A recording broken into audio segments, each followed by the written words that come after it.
Today on the Everything 80s podcast, Turbo Teen, the poor man's Transformers. Matthew, it was a stormy night when a bolt of lightning forced me off the road. My car skidded into a government laboratory where a top-secret experiment was underway. I swerved into the path of Dr. Chase's molecular transfer ray, causing me and my car to become one.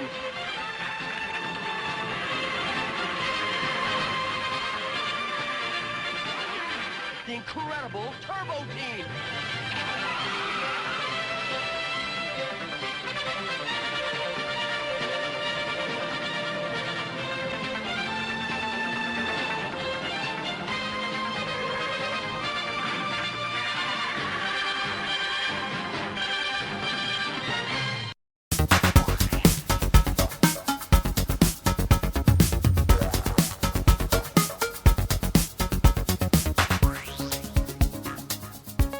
Hey there, what's happening? Welcome back to the Everything 80s podcast. I'm Jamie. Thanks for coming on out today. And we're looking at a pretty deep cut as far as Saturday morning cartoons from the 80s go, and that is Turbo Teen. And this show, mesmerized me as a kid.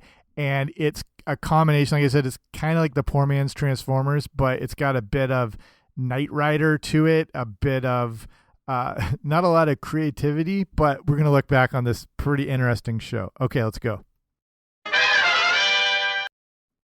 So the cartoon theme song at the beginning of the episode gives you a quick synopsis of what this show is all about, like every good cartoon from the 80s did. It was that quick exposition to get you up to speed so you could jump in at any episode. You know, a lot of them didn't have sort of long-running arcs to the season, so every episode is almost kind of like a standalone one. There'd be some, narrative connections with some shows as they develop, like, G.I. Joe or Transformers, where you'd have to know some of the history and lore and everything like that. But with a lot of these shows, they're meant to be easily syndicated, thrown on. You could jump in at any point, but as long as you watch the intro, you were, kind of up to speed with everything. So Turbo Teen, you might have to YouTube that intro too to get a look at this thing. Like I said, this is a deep cut. It was a Saturday morning cartoon that debuted in 1984 on ABC, and it told the story of Brett Matthews, who had the ability to turn into a red sports car after he had been exposed to a molecular beam. So I didn't know what it was about Turbo Teen, but it was a show that always stayed in my mind. Like I mentioned earlier, it was like Transformers meets Knight Rider, and that's an amazing combination of things that kids in the 80s loved. I guess actually always loved cars and transforming into them. And this was a decade where we loved anything to do with a cool, sweet looking sports car or a Trans Am, which were a huge reason behind the success of Knight Rider and Kit, and one of the coolest cars ever created. And I think deep down for many kids in the 80s, there was this wish that you could transform into a car or a machine or something like that. And Turbo Teen was that dream come to life. I also wish I could have been a Dinobot, so who the hell knows what was actually going on in my mind. So this is an interesting look at a forgotten, short-lived cartoon, but one that used some of the very best voice actors in the business and should have been a much bigger hit, which I think they were anticipating for, but never happened. So the quick synopsis again to cover, we have Brett Matthews, who sounds like a generic 80s rock star name. He's your average teenager that somehow is able to afford a sweet red sports car. So that one night while he's driving, he swerves off the road during a thunderstorm, crashes into a secret government laboratory, and in the lab, he and his car get hit with that molecular beam. Instead of turning into the Incredible Hulk, Brett and his car are fused together. So Brett now has the ability to morph into the car when he's exposed to extreme heat, and he turns back into human form when he's exposed to cold. So, anytime, say they were going through the drive-through and they spilled a drink on his hood, it would turn him back. So they had all these vices planted in to kind of create the changes. So the molecular ray was invented by a scientist named Dr. Chase for a government agent named Cardwell. And it sort of seems like this exists somewhere in the Stranger Things universe. So it could be the ultimate crossover there somehow. So Brett is technically a superhero, but since he's not getting calls from the Avengers, he starts to go on crime-fighting adventures, sort of a la Scooby-Doo. joining him on these ventures is his girlfriend Patty and his best friend Alex, aka TT, along with Brett's dog Rusty. Again, I don't know how the Scooby-Doo lawyers didn't jump all over this. So Turbo Teen is not without his adversary, though, as there is this mysterious unseen monster truck driver called Dark Rider. Remember when monster trucks they're still a thing, but remember how big they were in the 80s? That kind of combined all this in. What Bigfoot, was that I think that was the famous monster truck. So it's kind of obvious at this point where the influences are coming from. You know, Dark Rider's always trying to catch Brett. To be able to find the secret behind his abilities. There's also this reoccurring subplot involving Dr. Chase and Cardwell, who work with Brett to try and return him to normal. I don't know who would have wanted that, but apparently Brett did. So before we get to the production of the show, let's look at the people who provided the voices, because again, for this short-lived show, again, with the 80s, they're trying to throw everything at the wall. You don't know what's going to stick, but you want to be prepared in case the thing's a hit. So they recruited some of the best voice talent in the industry. So first off, you've got Brett Matthews / Turbo Teen. He's voiced by a guy named Michael Mish. He did voices on DuckTales, Dennis the Menace, The Glow Friends, the new Scooby-Doo and Scrappy-Doo show. Then Alex was voiced by TK Carter. Okay, this guy's done a lot of amazing stuff. So he was the teacher on Punky Brewster. He did the voice of Rocksteady on Transformers. He was, if you saw The Thing, he was Chef Knowles. He also played Milo Williams on the Saved by the Bell prequel, Good Morning, Miss Bliss. He was on 227. He was on Good Times. He played Ty. Do you remember Laura Winslow's guardian angel on Family Matters? He was in A Different World. He played Monster Knot in Space Jam. He was on Everybody Hates Chris. This guy's done a ton of things. Okay, Dr. Chase was done by Pat Fraley. And there's a lot of voices here and work through the 80s, including doing work on the Gummy Bears, Garfield and Friends, Alvin and the Chipmunks, Bill and Ted's Excellent Adventure, Darkwing Duck, DuckTales. He was Hillbilly Jim on Hulk Hogan's Rock and Wrestling. He was on King of the Hill, My Little Pony, Pound Puppies, Rainbow Bright, The Smurfs, tons of stuff. This guy was an elite voice actor, and this barely covers all the work he's done. I didn't even get into all the video games that this guy was involved with, but he did voices of the additional Buzz Lightyears in Toy Story 2, and was the voice of Krang, Casey Jones, and Baxter Stockman on Teenage Mutant Ninja Turtles. But there's more. He also did 64 various characters throughout Ninja Turtle shows. He was also Ace on G.I. Joe.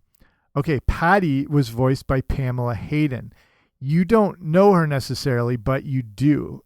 So before that, she was did voices for the Snorks, Hill Street Blues, Pinky and the Brain, also The Nanny, and you know her as Milhouse Van Houten on The Simpsons. She was also Jimbo Jones and does a lot of random other voices throughout Simpsons episodes.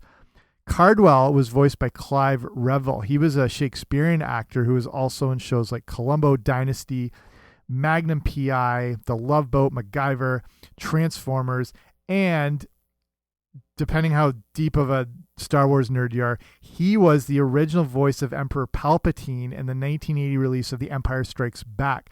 You probably know that that's the despecialized version, and then when Lucas got his CGI grubby hands all over him, they changed a lot of things. Specifically in the 2004 DVD release, they changed the look of the Emperor.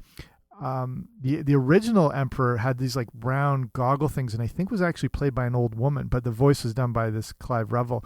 But they changed the voice in 2004, but he was still credited as the voice of the Emperor. Okay, Dark Rider was voiced by the iconic Frank Welker, and he's probably the most famous voice artist of the 80s, if not of all time, and I've done a whole show on him. So here's where you know him from if you've never heard of Frank Welker. He was Fred from Scooby-Doo. He did the voice of Wonder Dog. He was Marvin of the Super Friends. He was Dr. Claw and Brain on Inspector Gadget. He was Scooter on the GoBots. He did the voice of Slimer in The Real Ghostbusters. He was on the Smurfs. He was George from Curious George. He's also Santa's Little Helper on The Simpsons.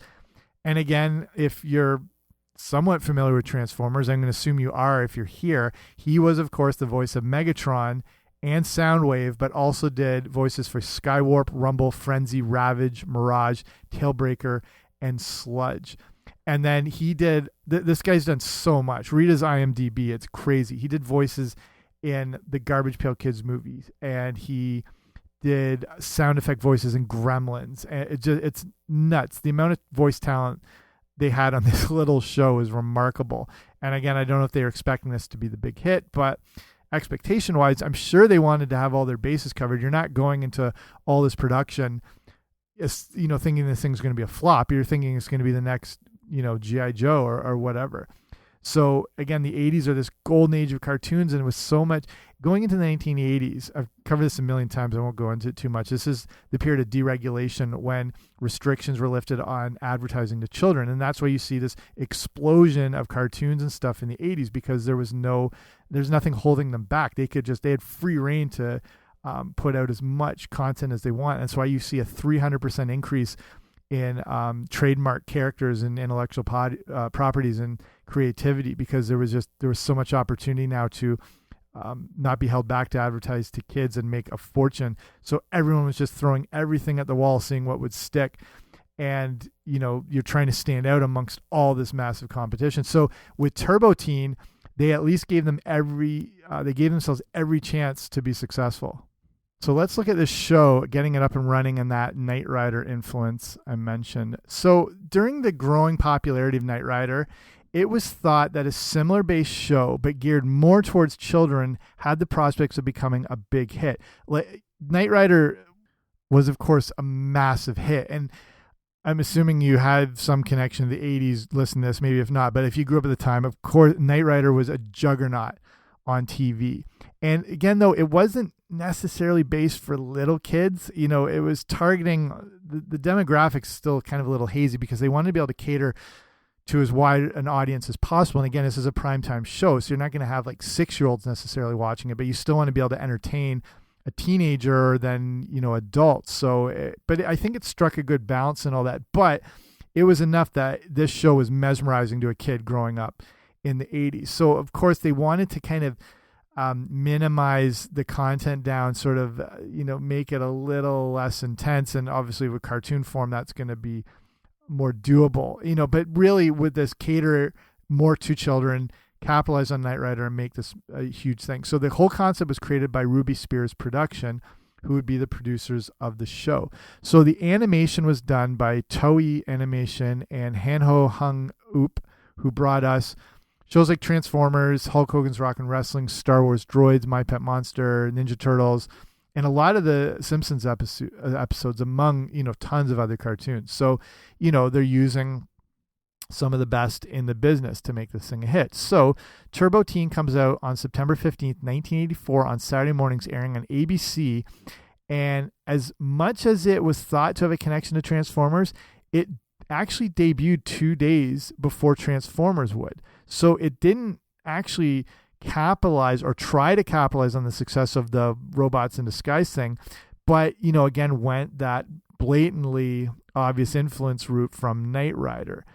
So I've covered Knight Rider on the show if you want to go back and listen way more in depth about that. But 1982 is when Knight Rider comes out, and it's a big hit right away. It was always in the top 30 shows and would average around 14 million viewers per episode. So today, that would make it the #1 show on TV by far. But in an era that only had really 3 networks, there's a ton of competition, So to be in the top 30 was a huge hit. Today, it doesn't really mean that much. So Knight Rider was very interesting for doing something that's completely obvious now, but wasn't at the time, since it was a huge hit with kids, despite, maybe not being totally intended for them.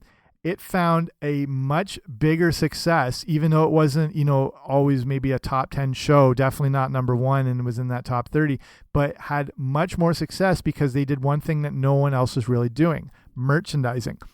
I had kit toy cars. I had a Knight Rider lunchbox, and that's when the producers of Turbo Teen saw promise in making something that was directly for kids, but one that wouldn't be in prime time, and instead during the safe haven of Saturday morning cartoons. Because of this, Turbo Teen mirrors a lot of Knight Rider, including the theme song, where you can hear that, influence throughout it. There's the obvious connection in the car, which is a combination of a Chevrolet Camaro and a Pontiac Trans Am. And, Kit was based on the Trans Am. They would make Turbo Teen red, so there wasn't as much as an obvious connection. So that's getting it up and running. And what was the impact that this show had? So for me, it was a lot.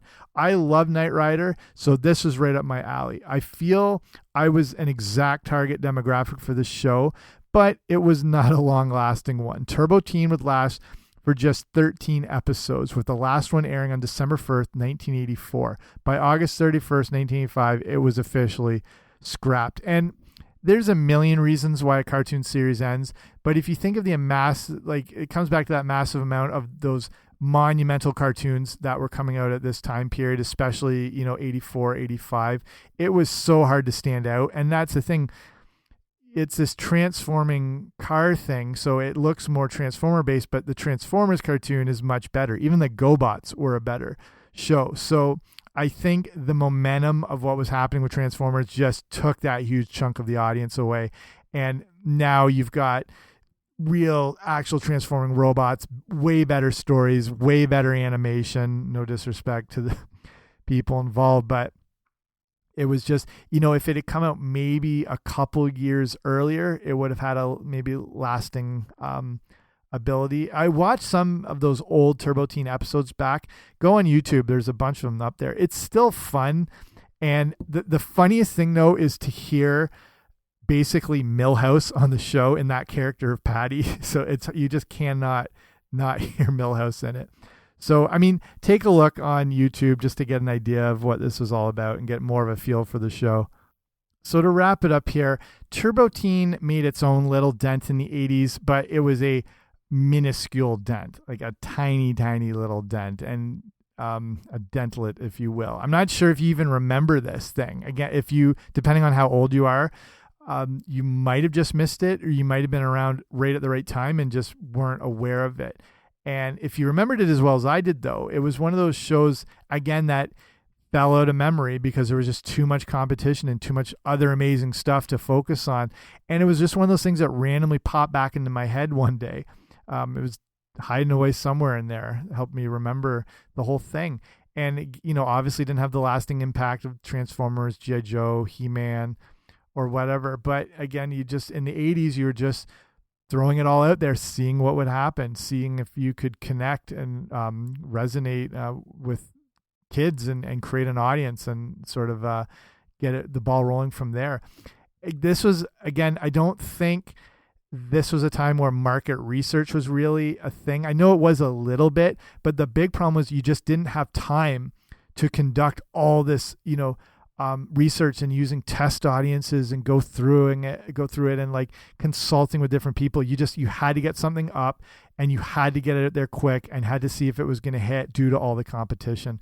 So all in all, Turbo Teen was a short-lived show that had a short-term audience that probably liked it as much as I did, but it just, didn't have the legs to go. But it did make a little impact.